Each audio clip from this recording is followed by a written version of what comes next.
Welcome back. This is Breakfast Daily on CCTV. Thank you so much for being with us. We'll take a look at some newspaper headlines and then some online stories, starting with the Daily Graphics. The Daily Graphic has it here.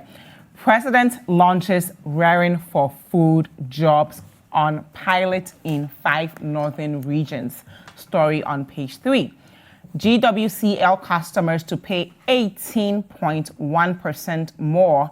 That story is on page 16 as well. GES Sick Life Group Life Insurance Policy launched. Story on page 49. 4 MDCEs injured in collision, and 3 of them are in critical condition. We hope that they will be well soon. That story is on page 16. And finally, Asante Hene to be honored with Pillar of Peace. That story is on page 20 of the Daily Graphic. Now we'll take a look at the Ghanaian Times. Boost for livestock production as president launches Rearing for Food Jobs. That story is on page 16. 4 DCEs in road crash, 3 in critical condition. We're wishing them a speedy recovery, and that story is on page 15. June 3rd, disaster victims receive support. Story on page 18. And finally, water tariff goes up by 8.01%. That story is also on page 18 of the Ghanaian Times. Now we'll move on to the Chronicle. Nanado leads Black Stars cheer group. New tariffs necessary for upgrade in services delivery. That's coming from the PURC, and that story is on page 7. Police swoop on defiant demo leaders. Arrest 17, including drummers and trumpeters. That story is on pages 3. They're on pages 2 and 3 of the Chronicle. And finally, foreigner given motorbike chase to pick rubbish dropped on motorway. We'll now take a look at the Finder.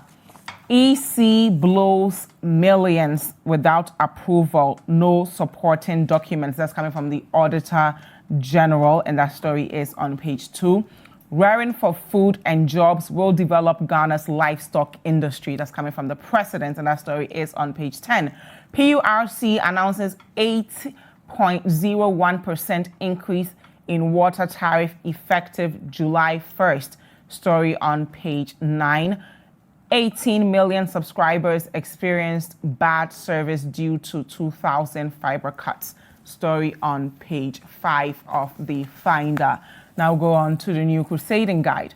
Ghana card to be used for SIM registration. Story on page 7.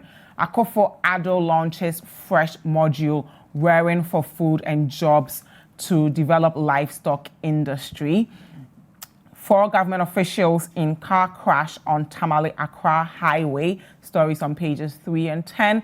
Anas exposes pastor allegedly forcing orphan to eat his own poop. That's a very sad story there. And we'll now take a look at the ABC News. Shraj probes Mahama over 40 cars. Story on page 3.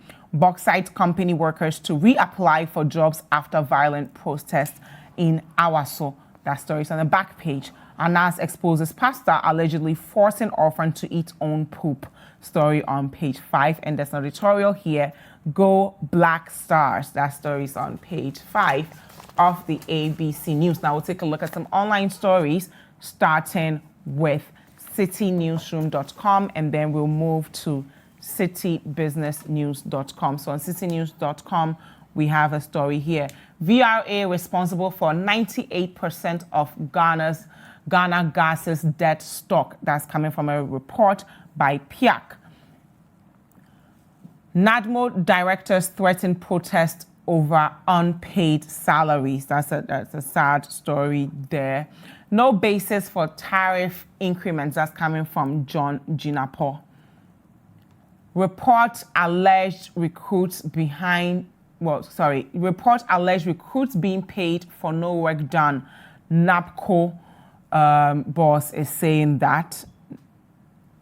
Awutu Senya, MCE accuses NDC chair of firing gunshots during limited voter registration. Now we'll take a look at some business news from citybusinessnews.com. banks to start operating Momo points directly from July. Seems like a lot of things are happening from July. Electrical dealers want GIPC law barring foreign retailers enforced. Anthony Sapon appointed as new KPMG senior partner.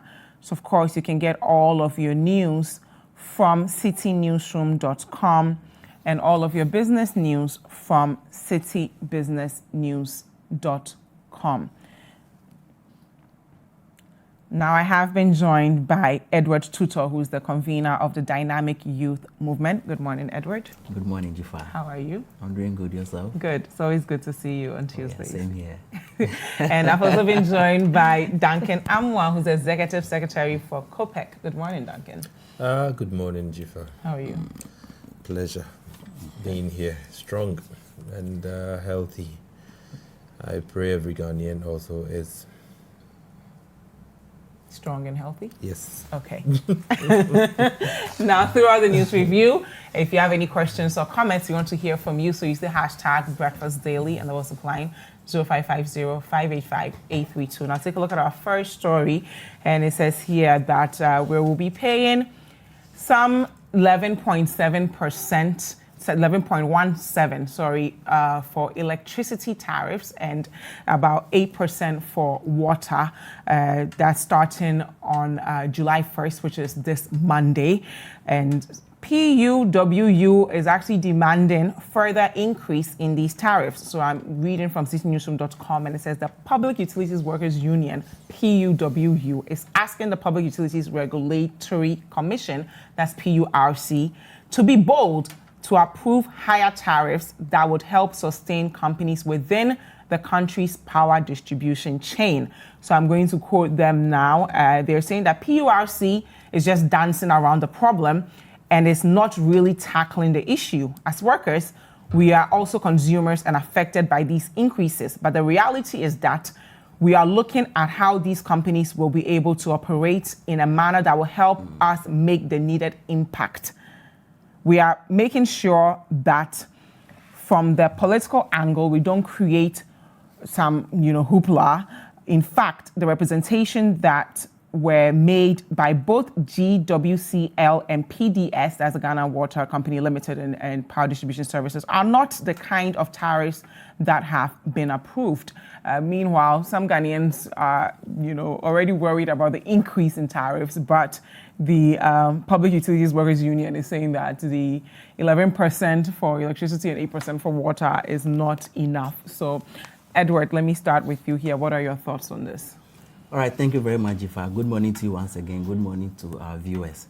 I must say that the basic principle here is in any manufacturing setup, whenever the cost of manufacturing increases, it is only appropriate that the prices at which those utilities are being enjoyed has to be increased. In this particular case, we are laying emphasis on the manufacturing of water and energy and also the distribution of same. It is also important that we all realize that in the computation of utilities, we have to use two perspectives. Now we are looking at the financial perspective where we are looking exclusively at the cost components so that we can arrive that producing maybe 30 million gallons of water is going to cost us this much. Then we can also look at the economic perspective.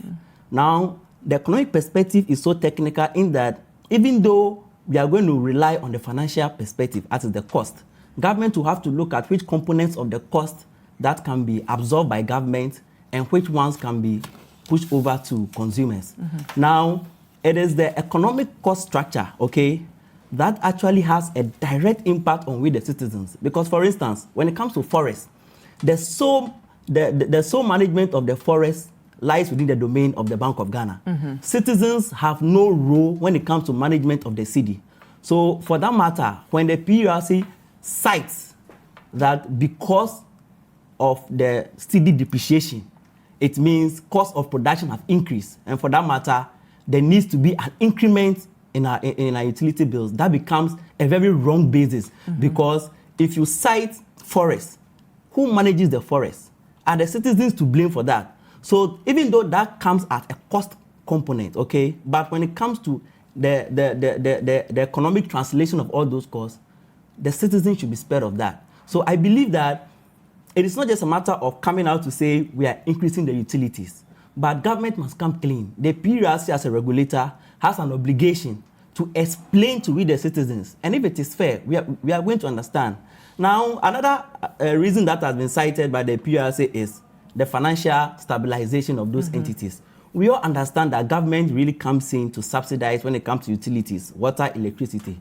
But it is not also fair that the survival of those companies are the sole burden of we, the citizens or the consumers. Why do I say this? They make revenue. They are technocrats and professionals who have been recruited to man their affairs. Even in the computation of the cost, expertise actually comes in. Now, if not for the purpose of making profit, at least the operations and the cost should be computed in a way that you can actually break even, where the revenue that you generate could actually cater totally for the production of the commodity and the distribution of same. Now, the PLC is not actually coming clean. Is it that these companies are actually distressed, that they are making losses? Are they being drowned in debts, that this increment is coming in to provide some sort of cushioning so that they'll come up to life? Or at this point, as we are speaking, they are at a break-even level where they now want to start making some profits. Now, these two dynamics come to different implications. If it is as a result that they are actually soaking themselves in debt, they are financially distressed, and now these increments are going to provide some level of cushioning, then it means, once again, the government is not being fair to us, because salaries are being paid to these experts, okay? Government budgets colossal amounts of money every year for them. So it means that those who are superintending over affairs over there, it's either they're not doing their job well, or the regulator, who is the PRC, who is supposed to do constant monitoring and expect that they are doing the right thing, also is not doing it well. So there's some sort of inefficiency somewhere. On the other hand, if it is as a result that they are breaking even and government wants to now start making some revenue out of some profits. Some profit. What is the rationale? What is it geared towards? Is it because government wants to create some physical space? Maybe government does not have money, so they want to start making money. But instead of charging taxes, it has some political consequences. So they want to be smart by increasing utility so that they can generate some money from there. Okay. Over there too, government needs to come clean, because if you need more revenue, come clean. So you want more communication from both PUWU and the government? I'm not from a pure cost accounting point of view. I'm not against the increment, because naturally, if cost of production should increase, the cost, the price we pay should also increase. But my concern is the communication, the exact motive, the reasons that are warranting this kind of increments. We deserve the right to know as citizens. Okay, now Duncan, I want your response to this, but let's first quote Mr. John Jinapor, who is the former Deputy Power Minister, and he's saying that there's no basis for tariff increments, and I'm going to quote him here. So he says that though the PUWU cites indicators like, so macroeconomic indicators like foreign exchange, inflation, and the likes, these factors were no different in 2018. So he says the factors such as inflation and foreign exchange rates virtually the same when PUWU reduced tariffs in September 2018 by 10.8%. Then electricity tariffs were also, so he's saying that there's no basis and justification for that. It doesn't make sense to him. And so it means that from the time that the tariffs were reduced in 2018, I'm quoting him, when they were paying for gas consumed compared to today, their cost of production has come down. The gas they are procuring, Parliament has granted approval that they should not pay for that gas. That's almost 1 billion Ghana cedis. So to him, when you take all these factors into consideration, there's absolutely no reason why tariffs should be increased. If we're saying that it's because of macroeconomic factors like inflation and exchange rates, we faced the same thing in 2018, yet tariffs were decreased. So why are we increasing electricity tariffs by 11.17% July 2019? Duncan. Dziffa, let me start by saying this. How did we get here? What happened last year, the year before? If you recall, Ghanaians woke up to the news that tariffs had rather gone down or been reduced. At the time that fuel prices were going up, cost of gas was actually up. For some of us, when you discuss tariffs, it becomes a bother to us because in the end, when we create so much of a mess in the energy sector, it will be eventually passed on to the petroleum user at some point, and we end up calling it energy sector debt or energy sector whatever. At the outset of this current administration, we were told there was a $2.3 billion of debt in the sector. If you recall, the previous administration also came out to say a $1.7 billion debt in the sector, which saw the passage of the Energy Sector Levies Act. What ESLA did to petroleum users in Ghana was to increase fuel price at the time by 27% cumulatively, averagely. So when we compile or accumulate debts in the energy sector, it becomes a source of worry to those of us at the petroleum, end, because we know that eventually, if the sector is not managed well, the trotro driver will at some point be asked to go and pay for it. The taxi driver who had no idea the workings of the PURC, the workings of VRA, the workings of Gridco, the workings of PDS, would be asked to go and pay for it at a later date. And so we are quite concerned.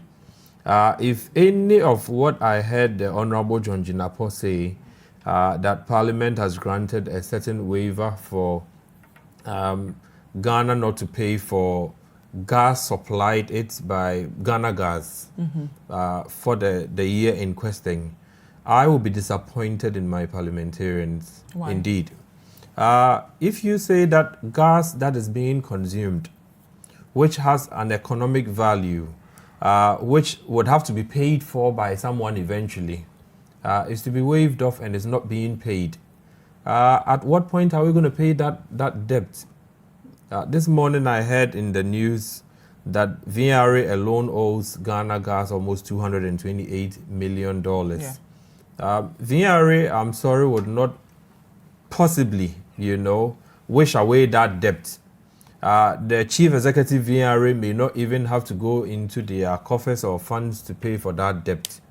They may come back to all of us at some point to say, we should bring monies because there's a debt that VRA has accumulated as far as dealing with Ghana Gas alone is concerned. So I am quite worried when I hear things have been waived, this is not being paid for, a debt has been accumulated here, because eventually, whether we, the ordinary citizens, like it or not, these debts become humongous. They are put together by somebody who sits in power another day and will be told to go and pay for them. And so I think that what PUWU has said, we shouldn't take that as, one of those usual nuances or rants. For us to actually, for PURC to actually increase the tariff? You see, if that would be a way of making the energy, sector solvent, such that the next year, the next 10 years, your children, my children, even us when we are in our old age, will not be asked to go and pay for something that we could have managed well today. Can we manage it today? In fact, we can. And I have had a lot of increase in electricity and water. I've had a lot of reasons to believe that 11%. It is either we decide to play too much politics with the energy issues in Ghana, such that eventually, if I compile up the debts and I leave, I don't go home and I'm asked to come and account for how the debts were accumulated. I go home. The next person that comes would now have to carry the debt, and he will now have to go to the trotro driver and say that there's so much debt. How did we come to the reduction last year? In fact, some of us had a challenge with that, because at the time that we were thinking of reducing tariffs last year, the factors or costs of production had gone up.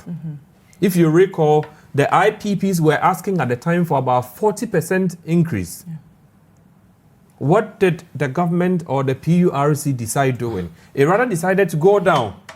And so when I hear there's mountain depths in the energy sector, I do not get surprised, because at the time that the indications were that we should have added a few pesos, a few cents, a few cedis in order to make the sector solvent or liquid, we're rather decreasing for, I should call it, political expediency.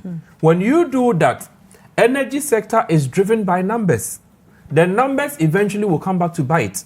Last year, if you recall, under the Honorable Boakye Jaakon, Ghana went for energy bonds, 750 million, whatever million, 1.4 billion has been raised. Yet, the energy sector debt is rather increasing. Shouldn't we be worried as Ghanaians? At a time when we were promised that we're going for bonds, 10-year bonds, 20-year bonds, just to ease the pressure in the energy sector, you wake up and your president says that there's a $5.5 billion US energy debt. When I hear those figures, I get home and I'm asking, would Ghanaians ever finish paying for energy debts ever? And then again, you hear PURC says we've done 11. PUWU says that what most of the IPPs were asking for was in the region of 50. Are we just doing this so as to say that, we've given 11, it's not too much, so manage it? Meanwhile, realistically and numerically, we know that if we had done about 30, these IPPs will be able to, get whatever monies they need to import, products, in order to power these plants. Are we living as Edward was saying, must we always pass this cost on to the Ghanaian public? Because as it is, cost of living is high as is without all these increase in tariffs. So imagine if PURC comes out and say, okay, we are increasing tariffs by 30%.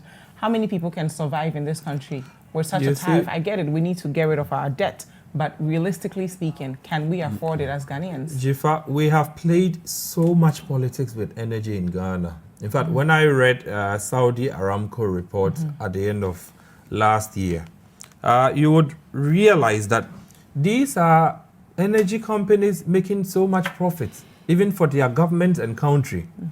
Come to Ghana, you mention an energy installation, thermal oil refinery, there's debt. And the debt is not being borne by the past management or past politicians. It is today on a liter of fuel you buy. And so, do we need to pile up these debts and come back to Dziffa 2020, 2025 and say, Dziffa, there's a $10 billion debt in the energy sector? Meanwhile, Dziffa, as far as she knows, has paid the electricity bill for the past 10 years. She's paid realistically for petroleum products at the pumps. She's paid for everything that she has to pay for. Yet, Dziffa will get saddled with a $10 billion debt at the end of 2020 or 2025 or 2030, and Dziffa now has to cough up extra cedis in order to help the government pay for. I am thinking that if it means we go back to Parliament to legislate that people are given performance contracts when we give the power sector or the energy sector to these people to handle, such that if your cost of operations is 100 million, there's no way your revenue generation should be 40 million or 60 million so that you leave the other 40 million hanging for us to come and pay for. I do not think we should even get here in the first place, considering that we created so much mess. 1.7 from the John Mahama era, it got to 2.2 billion. Energy sector levies act is imposed on every Ghanaian to go and pay for. Another minister comes and says we are raising bonds. And then they go for energy bonds and eventually thinking that we, the ones paying daily. If you buy fuel this morning, you are paying for ESLA. ESLA on a gallon of fuel is about 1 cedi, 60 pesos. 1 cedi 60, if not 1 cedi 80, almost 2 cedis. That is how much you are putting on fuel for me to pay every single gallon I pay. And yet the debt that I'm contributing to ameliorate or reduce is rather going up. This is quite worrying. If PUWU believes, if PURC knows that going up by as much as 40-50% is the way to eliminate whatever debt, we should be realistic with ourselves and tell ourselves the truth. Bite the bullet for once and eliminate the debt. It cannot continue that ESLA, which we were told will be staying with us for about 5 to 7 years. If you look at the parliamentary, the Mines and Energy Committee report, ESLA has now lived with us for about 3-4 years. It doesn't look as though you and I are going to finish paying ESLA for the next 10 years, and we are already adding further debt. If it needs to go up by 50, so that we don't pile up debt for our children to pay, for Dziffa to go and pay in the next 10 years or 5 years, let us do our numbers carefully well and now, in order to be able to stay competitive and do whatever is necessary, rather than playing the kind of usual politics. Oh, my government has gone up. You went up by 20. You went up by 10.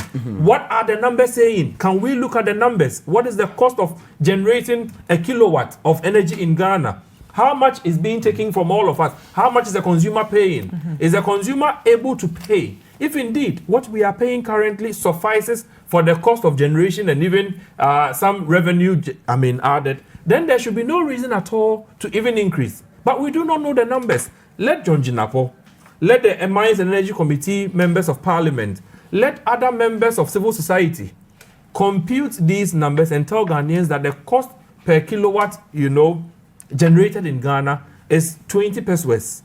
At current, we are paying about 17 pesos. It means that we are leaving 3 pesos per kilowatt. On average day, we produce about 100,000 kilowatts or 200,000 kilowatts. So this is how much we lose per day. Okay. This is how much, if we added to your current bill, we'll be able to at least break even so that there will be no debt. They don't do these numbers with us. They only come back and say, we've gone round, done consultation, 10%, 5%, whatever goes into those numbers, we are not told. And in the end, Dziffa, the debts in the energy sector are still mounting and piling up. We would be asked to pay for it. And I think that the time to ask these people to give us realistic numbers, realistic explanations is now or never. Thank you very much. So we'll go for a quick break. We're discussing PURC approving tariffs on electricity by 11.17% starting Monday, July 1st, and of course 8% on water on Monday as well. Let us know your thoughts with the hashtag Breakfast Daily and the WhatsApp line 0550-585-832. We'll be right back.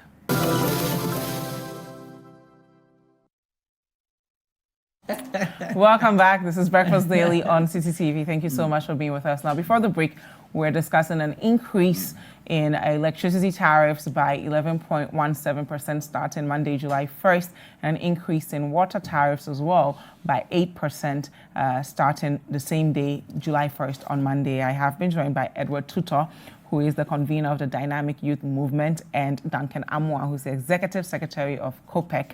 And Duncan made a lot of submissions, including the fact that we need to understand the debt we need to pay in general. So if this 11.17 is a short-term band-aid on the problem, what's the bigger thing that's waiting for us that we need to attack so that the next generation won't have this debt on their necks? Please continue for us, Edward. Yes. I just want to make the point that the debts have accumulated because, in the first place, you go in for a loan, and there are two motives. Either you want to increase the generation, or you want to increase accessibility by investing more in the distribution machinery. Now, when you invest, let's say, $1 billion in the generation and distribution, there should be a corresponding effect in the amount of people that are going to be billed. So if our customer base now is 25 million households, by investing in distribution and generation, meaning we are not going to be saving, let's say, 2 million more. That means revenue. Now, if there's a discrepancy between the amount invested in infrastructure and the amount generated from revenue, it means there's a problem in accountability as to the kind of thinking and logical reasoning that went into the billing of that infrastructure. So if you are going to construct a pipe from Accra all the way to Instawam, how much is it going to cost? Was the billing done right? And if you do your cost estimation in terms of revenue, how many households are going to be served by that particular investment infrastructure? I believe that the principal problem here has to do with bloating of budgets, okay? Increasing the principal contract amount for the projects that are meant to increase the generation and the distribution of our utilities. Is it bloating of budgets, or as you said, maybe some of the members in PUWU will say that they don't have the adequate resources to assist or provide us the value that we should be providing, so they actually spend more. So perhaps the budget might be increasing because of the infrastructure challenges that they're facing. Is that the same as bloating of budgets? Well, in the first place, it is not an excuse to say that you don't have what you need to be able to extend. What if you genuinely don't have them? Yes. Now, if you do not have, that is understandable. But the moment you go in for a facility to be able to invest, we are looking at the cost of that infrastructure and spread over time the kind of revenue that we are going to generate. Then we can be able to pay for that facility, because every facility has to be paid. Now the question we ask is, all the loans, the energy bonds and whatever, the investments that have been made in the last 10 years, have we been able to generate? Because, let's say water. We produce, let's say, 1 million gallons of water. We've gone in for a loan facility, and now we are now producing 5 million gallons. What is the 5 million gallons? Who is consuming them? Do we really have a system that we are sure that we have a customer base for the additional 4 million gallons that we have actually produced? And how do we make sure that those people pay? Now, failure at generating revenue, okay, is going to lead to your inability to repay the loans. And inability to repay the loans means we are building up debt. Now, with what Duncan has said about the profiling of the debt, it all boils down to the cost structure. Look, let's say water and energy. We have household consumption and we have industrial consumption. I don't think that this increment, 11%, 8%, this is straight jacket. The level of cost element that goes into the consumption by an industry or a factory compared to that of a household are totally different. So I believe that going forward, the cost structure should be communicated so that if you are a factory or you're a business and you are asked to pay an increment, you know that the increment is justified by my operations and that the increment is going to bring better services and my production too is going to increase. So I know that paying more is bringing me more value, so I do not have to complain. If I'm a household, I take a look at the cost structure, meaning if there used to be shortages, now there's going to be what? Constant supply of the utility. Then I know I'm also getting a good service. But the absence of the cost structure will keep everybody in the blackout. Because for all you know, the cost increment may be justifiable, but because the cost structure has not been really communicated, and coming from a cost accounting point of view, look, we have variable costs and we have fixed costs. We need to take a look at the variable costs. Why the increments? If, for example, we want to generate more, then we are looking at the gas component. Government has given a waiver. Then it means the amount of money I should have spent on the gas has been catered for. So that should have a direct impact on the prices. The price should be coming down, or in the worst case now, they should remain the same. So I think the cost structure should be brought to us. It should be well communicated. There should be dialogue, okay, so that we can look at how we can mitigate some of these challenges when it comes to increments in utility prices. Thank you very much. Now we'll move on to our next topic here. Awaso Bauxite company workers to reapply for jobs after violent protests. So I'm reading from City News Show. It says, workers at Awaso Bauxite Company have been asked to reapply for employment after they were all laid off following last week's protest that led to the destruction of the company properties worth millions of cedis. So the management's decision is followed by a meeting, and of course, the workers were saying that they were working under some conditions that weren't the best. They don't want to be on a contract basis anymore, and the management decided to fire all of them. Right? So both those who participated and who didn't, everyone was let go of, and now they have to reapply if they want to work for the company again. And the question we're asking is, firstly, was it even right for the workers to act in the way they did? Should the company have done better? Because we've been hearing stories about workers saying they don't want to be contract workers. They want to get some benefits as far as the work they're doing in this sector. And now they are destroying properties and they've all been laid off and they have to reapply. Duncan, let me hear from you on this one. I'm quite sad as a Ghanaian when some of these things get thrown out there. We go for foreign direct investments. Unfortunately, when it comes to the extractives, These minerals are considered property, a bona fide property of Ghanaians. People bring foreign investments, and our labor laws don't seem to even work. And so we end up treating Ghanaians on their own soil as slaves. We end up treating them as though they are a bunch of people who are not entitled to economic, livelihood. Why put someone on contract for so long, and then in the end, when you realize you should make the person a regular, a permanent worker, just to be able to pay the person a little more or enhance their working conditions? Those are the times they terminate, those contracts. And so it's becoming quite clear that these multinationals, not all of them though, but quite a significant number of them, would rather go for cheap labor, abuse and misuse these Ghanaians to their economic advantage, because if they had brought in their expatriates for sometimes even lesser work, they pay them. They bring them, regularize all documents for them within 3 months. But Ghanaians will be put on contracts for God knows how long. And our labor laws are certain. We have a ministry for labor that is also not even speaking against some of these happenings. Sometimes you go through some of these contracts, bits, and people are being paid 200 cedis at the end of a month for all the man hours that they put in. And I think that it is becoming increasingly disturbing. Initially, when I heard that the workers had gone on rampage, the first thing that comes to the minds of most Ghanaians is condemnation. Why would you do that? But if you take a careful listen to, their issues, you would realize that these are a bunch of people who have been oppressed and suppressed in their own country by expatriates. And these expatriates sometimes get Ghanaian fronting, such that a certain Ghanaian is there as the HR manager, and he tells them that people don't have jobs in Ghana, so this is for 250. 250 Ghana cedis means the person is not even entitled to 10 cedis a day of, several hours of manual work.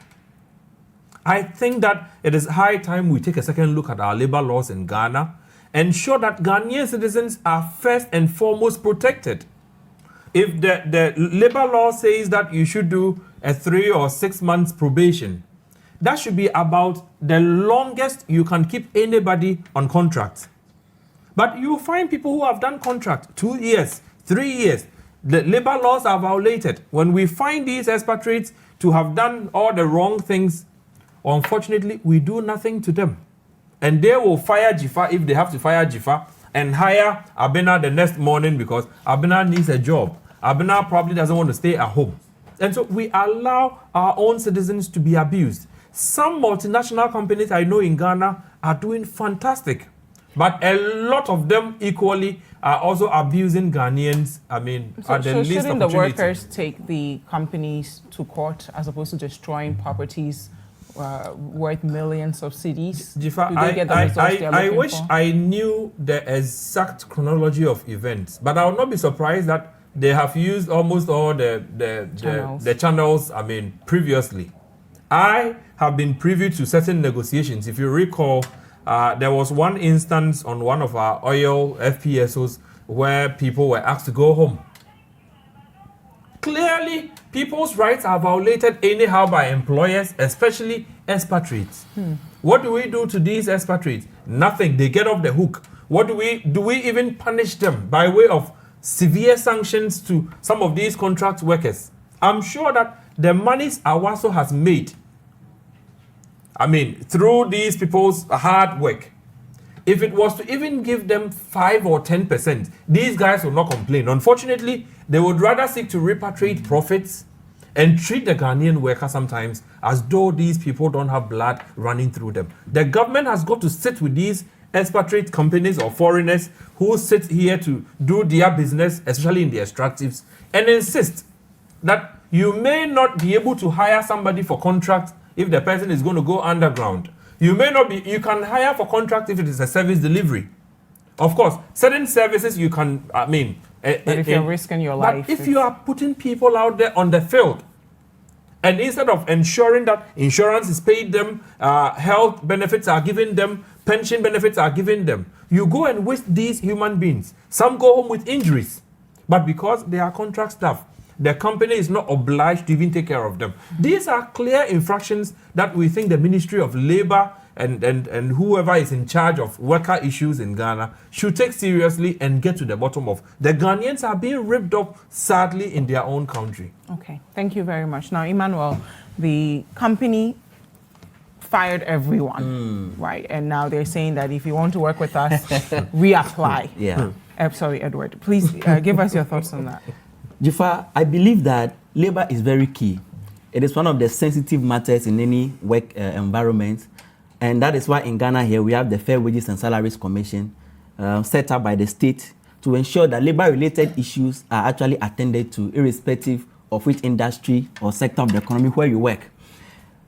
With regards to the extractive industry, it has become one too many, where workers who have to protest, they have to complain and lament. They go to the Fair Wages and Salaries Commission. They also sit down and they don't do anything. You understand? Look, when you can't endure certain issues or circumstances anymore, psychologically, at a point you are meant to burst out. And that is why I think that they went to a rampage. It's not something that I'm endorsing, but it is quite understandable looking at the history and how they have resorted to all democratic means to actually solve this particular problem. Look, the conditions under which these guys work, the risk in terms of physical risk and health risk, they are working with chemicals, natural chemicals that can be very, very damaging. Now, the principal problem here is income inequalities. That we are locals working here, and there are foreigners who are also working with us, but they are on a different salary scale compared to ours. We are doing much of the work, and they are doing lesser work, but they are being paid simply because they are foreigners and we are locals. The kind of treatment or enjoyment they enjoy in terms of even insurance, those who don't even go directly into the mines to go and work. They receive insurance, they receive health allowances. Meanwhile, we are only entitled to our basic salary, which is even way below what is required by the state. I believe that it's about time the Fair Wages and Salaries Commission wakes up and wakes into issues like this, because they do not exist only to receive complaints. As I say, regulation in Ghana here, we do not really understand it. The moment there is a fracas between any labor union and their employers, automatically you need to go into the situation and solve the problem once and for all. Because now the company feels that regulations here do not work. And even if they work, they have ways and means that they could actually bring the situation under control. Other than that, I don't even think that they'll even have the effrontery that because there has been a demonstration, a violent one for that matter, they have sacked everybody. It is totally wrong. It is highly unacceptable. At any particular workplace, you put in safety measures. Don't they have CCTV cameras around? Don't they have eyewitnesses? It is totally wrong. And I'm asking them that you have been sacked, so come and reapply. That is arrant nonsense. In any proper working environment or workforce for that matter, whenever you fail at addressing the sentiments and the concerns of your staff, that is the beginning of failure. But you see, Ghana here is as if unemployment is very high. So you either take what I have to give you or you leave.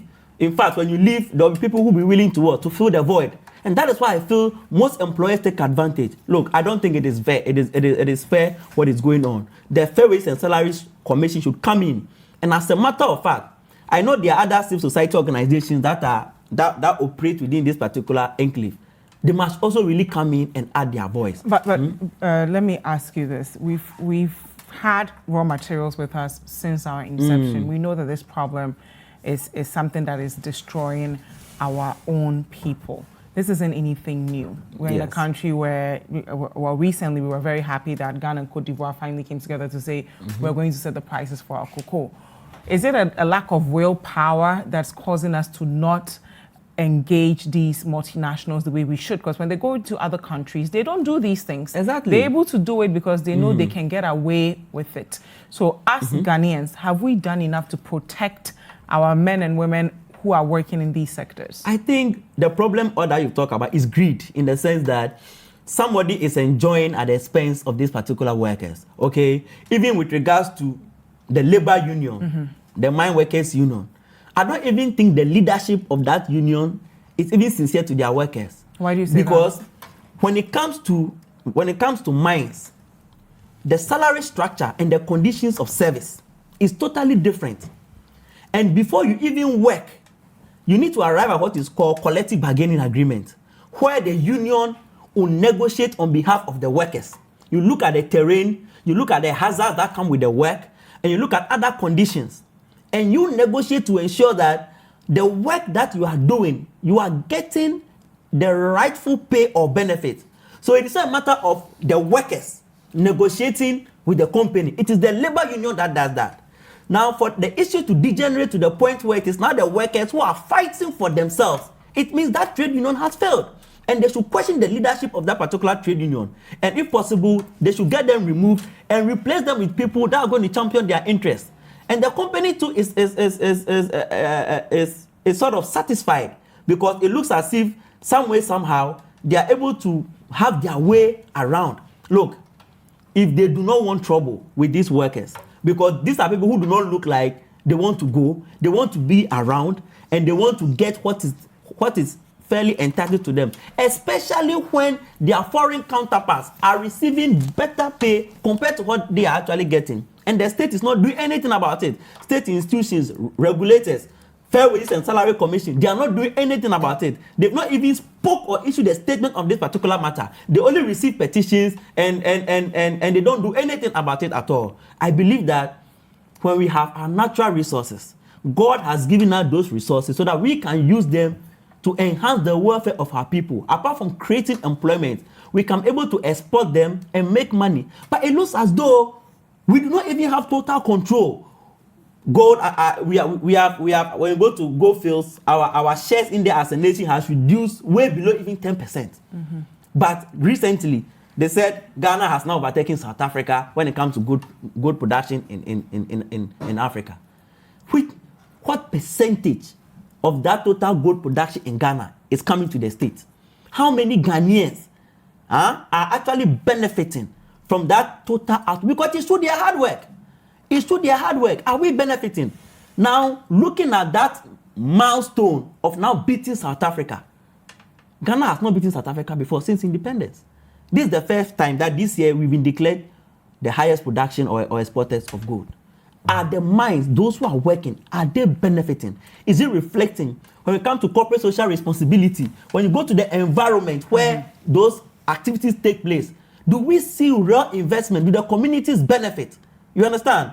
Now, all of these issues have to be attended to, but because of inefficiencies, because of greed and selfishness, somebody feels that, hey, I'm in this position, I'll not be in this position forever. Let me milk whatever I can milk out of it, and everybody fight himself. Okay. But it's about time that we look at this issue seriously, and we ensure that resources that we own, our God-given resources, inure to the enhancement of our welfare as Ghanaians. Thank you very much, Edward. Now, Duncan, we've looked at the perspective of greed from the parts of perhaps some Ghanaian leaders responsible for these negotiations. But the reality is, when these multinationals come into our country, sometimes they come in to help. So perhaps their government will allocate some grant to us, and then the companies are coming in to assist with that. So in the first place, we don't even have the resources to mine our own natural resources. They are coming in to help us. At what point do we say in your country, even the garbage collector is entitled to some benefits to help his health and everything else because of the nature of his work? So we also want to ensure that our men who are going down the ground to do the work are protected. Where are we on the negotiation table that we will have the power to even say, we are going to serve the interest of our workers? So sometimes it may not necessarily be just greed, but our positioning at the negotiation table with these multinational companies. You see, Dziffa, there's something fundamentally wrong here. And what is wrong? The level of freedom that we grant these multinationals, the level of, the degree of flexibility that our laws allow them would definitely be something that these guys, if you don't regulate or check them, they will play it to their advantage. Indeed, I cannot foresee how a Ghanaian, say, living in the United Kingdom or the United States will be paid more for a 10 or an 8-hour shift, you know, something similar that another British or an American is doing. Unfortunately, when you come down here, an expatriate comes in, whether he works for 2 hours or 10 hours or 4 hours, like it or not, plus or minus, the income he goes home with is sometimes 10 times what the Ghanaian doing similar job or similar roles in the same company is being paid. But one might say he negotiated for it, right? Dziffa, that is because our laws seem to allow it. If the laws in Ghana are amended in such a way that, look, a 10-hour work, right, anywhere, in a certain managerial level, if it is $5 an hour, you know that is $50 a day. That is how much. If the expatriates knew for a fact that if we pay the Ghanaian $2,000 for 10-hour work throughout the month, and when our staff also come in, they will be forced to take $2,000. Then they will be forced to go up to say, look, it's $5,000 across board. But unfortunately, the black skin is given 1,000 or sometimes 400.